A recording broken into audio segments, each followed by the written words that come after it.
स्वागत है सभी का Uttar Pradesh digital times channel पर। चलिए नजर डालते हैं आज की पहली बुलेटिन पर इससे पहले आप अगर चैनल पर नए हैं तो सब्सक्राइब करके बेल आइकन जरूर दबाएं। आईटीआई में दाखिले को लेकर आवश्यक सूचना, इस तारीख तक सीधे प्रवेश का अवसर। उत्तर प्रदेश के राजकीय औद्योगिक प्रशिक्षण संस्थानों में रिक्त सीटों पर सीधे प्रवेश का अवसर है। राज्य व्यावसायिक प्रशिक्षण परिषद के अनुसार इच्छुक छात्र 27 सितंबर तक प्रवेश ले सकते हैं। कौशल विकास मंत्रालय ने तिथि 30 सितंबर तक बढ़ाई है, लेकिन प्रदेश में 27 सितंबर तक ही अवसर है। छात्र नजदीकी आईटीआई में पंजीकरण करा सकते हैं। मरीजों को पीड़ा, स्वजन अनुरोध करते रहे, स्वरूप रानी नेहरू चिकित्सालय में सहयोग सीमित रहा।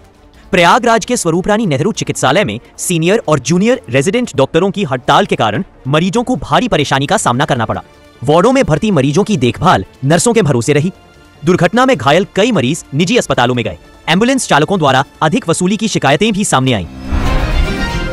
महोबा में ड्रोन उड़ने और चोरी की अफवाह फैलाते रहे थे 17 लोग गिरफ्तार। महोबा में ड्रोन उड़ने और चोरों की अफवाहों से चिंता का माहौल है। पुलिस ने अफवाह फैलाने वालों के खिलाफ कड़ी कार्रवाई करते हुए 17 लोगों को गिरफ्तार किया है। मुखबिर की सूचना पर कार्रवाई में पाया गया कि ये लोग शांति भंग करने का प्रयास कर रहे थे। पुलिस ने लोगों से अफवाहों पर ध्यान न देने की अपील की है। सरकारी योजनाओं का लाभ पाना अब और आसान। ट्रेड शो में बैंकों के स्टॉल से मिलेगी जानकारी। नोएडा के नॉलेज पार्क में यूपी इंटरनेशनल ट्रेड शो में बैंकों के स्टॉल लगेंगे। 26 सितंबर को सरकारी अधिकारी शिरकत करेंगे और सरकार की विभिन्न ऋण योजनाओं के तहत लाभार्थियों को चेक वितरित किए जाएंगे। आगंतुकों को सरकारी योजनाओं और ऋण योजनाओं के बारे में जानकारी व जागरूकता। गाजियाबाद में सोसाइटी पार्किंग में सर्राफा व्यापारी, लिखित नोट में कारण का उल्लेख। गाजियाबाद की राजनगर एक्सटेंशन में जितेंद्र कुमार नामक एक 40 वर्षीय सर्राफा व्यापारी मृत पाए गए। घटना ऑफिसर सिटी 2 सोसाइटी की पार्किंग में हुई। पुलिस को जेब से एक लिखित नोट मिला जिसमें कारोबार में भारी नुकसान के कारण स्वयं हानि का उल्लेख है। नोएडा में 23 करोड़ 70 लाख खर्च कर 32 किलोमीटर में होगी मैकेनिकल स्वीपिंग। नोएडा प्राधिकरण ने जारी किया टेंडर। नोएडा में अब मैकेनिकल स्वीपिंग से सफाई होगी, जिसके लिए प्राधिकरण ने टेंडर जारी कर दिया है। जन स्वास्थ्य विभाग द्वितीय के सेक्टर शामिल है। 5 वर्षों के लिए कंपनी का चयन होगा, जिस पर 23 करोड़ रुपए खर्च होंगे। कंपनी अपनी मशीनें उपलब्ध कराएगी, प्राधिकरण लॉजिस्टिक सहयोग देगा। हम बिकने वाले नहीं, शामिल होने की अटकलों पर आजम खां का बयान। अखिलेश यादव पर टिप्पणी में कड़े शब्द। सीतापुर जेल से निकलने के बाद आजम खान ने अन्य दल में शामिल होने की अटकलों को खारिज करते हुए कहा कि वे बिकने वाले नहीं हैं। उन्होंने संभावित सुलह को लेकर संदेह जताया और कहा कि वे मुकदमों की वापसी की नौबत नहीं आने देंगे। रामपुर से सैफई तक सब कुछ ठीक होने के सवाल पर कहा कि आग न भड़काए। जीएसटी पर बयान को लेकर टिप्पणी। नंदगोपाल नंदी ने ट्यूशन लेने की सलाह दी। दोनों पक्षों में नोकझोंक। लखनऊ में जीएसटी बचत उत्सव के बीच अखिलेश यादव और नंदगोपाल नंदी के बीच टिप्पणी का दौर चला। अखिलेश ने प्रेस कॉन्फ्रेंस और जीएसटी ज्ञान पर प्रश्न उठाए, जिसके उत्तर में नंदी ने जीएसटी पर ट्यूशन लेने की सलाह दी। दोनों नेताओं के बीच कड़े शब्दों का आदान प्रदान हुआ और एक दूसरे पर कटाक्ष किए गए। निवेश प्रस्तावों को 24 घंटे में स्वीकृति देगा इन्वेस्ट यूपी। 1 माह के भीतर प्रक्रिया पूर्ण। इन्वेस्ट यूपी ने औद्योगिक निवेश प्रस्तावों को 24 घंटे में स्वीकृति देने की व्यवस्था की है। निवेशकों को एनओसी के लिए विभागों के चक्कर नहीं लगाने होंगे। रिलेशनशिप मैनेजर सहायता करेंगे। 6 प्रमुख प्राधिकरणों के साथ तालमेल के लिए विशेष टीमें बनाई गई हैं।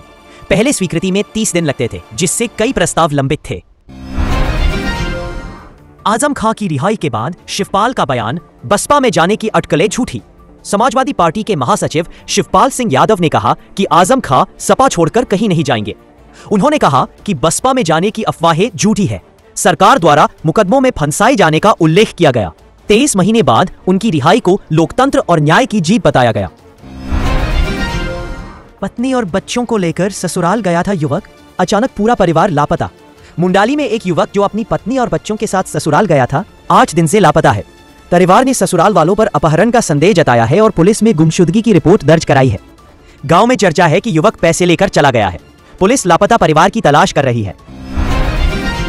गाजियाबाद में एक फल विक्रेता पर नाबालिग से अनुचित व्यवहार का आरोप। लोगों ने पकड़कर रोका और मारपीट की। साहिबाबाद के न्यू हिंडन विहार में एक फल विक्रेता पर 7 साल की बच्ची से अनुचित व्यवहार का आरोप लगा। 21 सितंबर को हुई इस घटना के बाद लोगों ने आरोपित को पकड़कर मारपीट की। पुलिस ने मामला दर्ज कर आरोपित समेत 2 व्यक्तियों को गिरफ्तार कर लिया है। वीडियो सोशल मीडिया पर वायरल हो रहा है जिसमें भीड़ उसे बांधकर मारपीट करती दिख रही है। लखनऊ में विधायक के साले मृत पाए गए, पूर्व में सोशल मीडिया खाते निष्क्रिय, परिवार ने विधिक परीक्षण से इनकार किया। लखनऊ के गोमती नगर में सपा विधायक कविंद्र चौधरी के साले कार्तिकेय शर्मा मृत पाए गए। वे 27 वर्ष के थे। सुबह सफाई कर्मी ने देह देखी और पुलिस को सूचना दी गई। जानकारी है कि वे कुछ दिनों से अवसाद में थे और प्रतियोगी परीक्षाओं की तैयारी कर रहे थे। कोई लिखित नोट नहीं मिला है। परिवार ने विधिक चिकित्सकीय परीक्षण से इनकार किया। स्वास्थ्य कारणों से ओम प्रकाश राजभर अस्पताल में भर्ती, मुख्यमंत्री ने जाकर हाल जाना। सुहेलदेव भारतीय समाज पार्टी के अध्यक्ष ओम प्रकाश राजभर को माइनर ब्रेन स्ट्रोक के बाद मेदांता अस्पताल में भर्ती कराया गया है। मुख्यमंत्री योगी आदित्यनाथ और वित्त मंत्री सुरेश खन्ना ने अस्पताल जाकर हालचाल लिया। जानकारी के अनुसार वे बनारस में एक रैली में शामिल होने जा रहे थे। अब स्वास्थ्य में सुधार है और जल्द कार्यों में लौटने की संभावना है। अब मेरे पास यही रास्ता है। पड़ोसियों से विवाद के बाद महिला मृत पाई गई। पूर्व में रिकॉर्ड किया गया वीडियो संदेश मिला। गाजियाबाद के मधुबन बापूधाम में हिना नामक महिला ने पड़ोसी महिलाओं पर प्रताड़ना के आरोप लगाए थे और उसके बाद वह मृत पाई गई। घटना से पहले एक वीडियो संदेश रिकॉर्ड किया गया था जिसमें 4 पड़ोसी महिलाओं के नाम बताए गए हैं।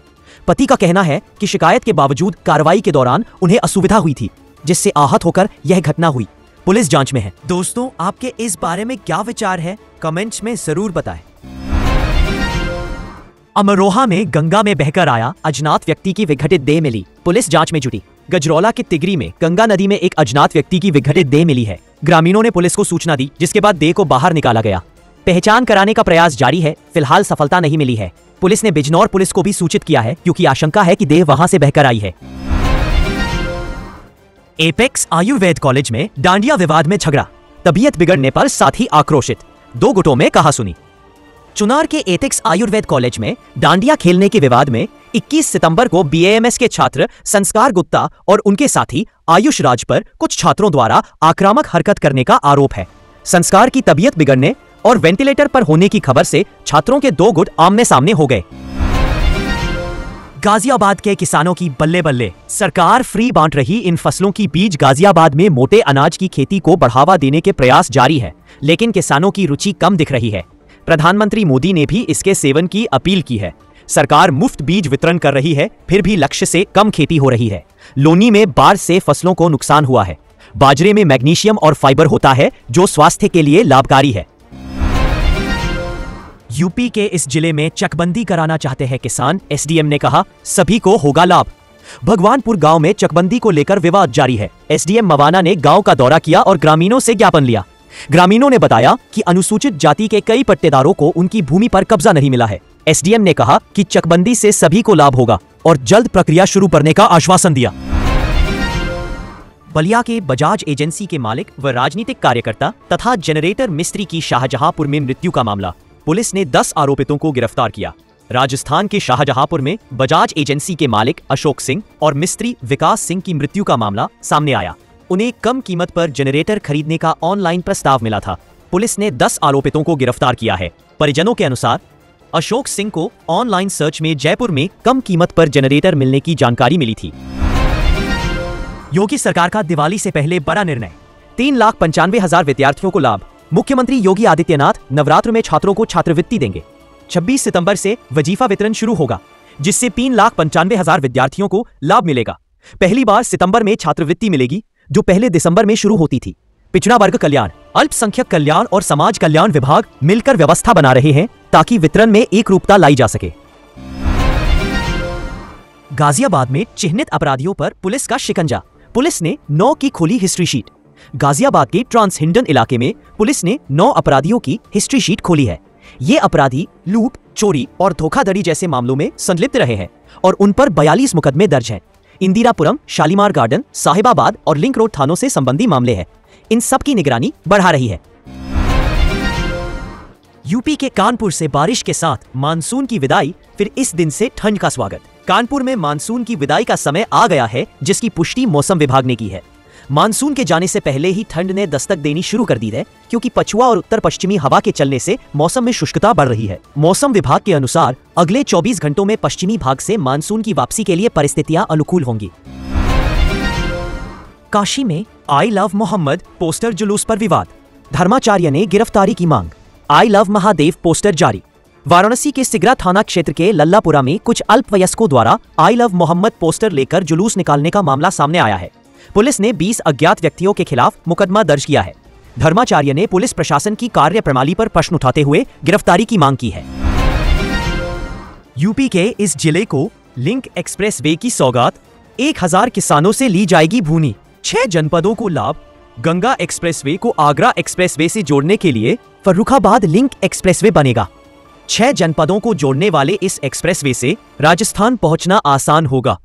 यूपीआईडीए ने तैयारी शुरू कर दी है। जलालाबाद तहसील की 3 ग्राम पंचायतों की भूमि का अधिग्रहण होगा। यह एक्सप्रेसवे इटावा के ताखा से हरदोई के कौसिया तक बनेगा। अल्हागंज के पास इंटरचेंज बनेगा। दोस्तों, आप हमें कमेंट में बताएं कि आप उत्तर प्रदेश में कहां से न्यूज देख रहे हैं।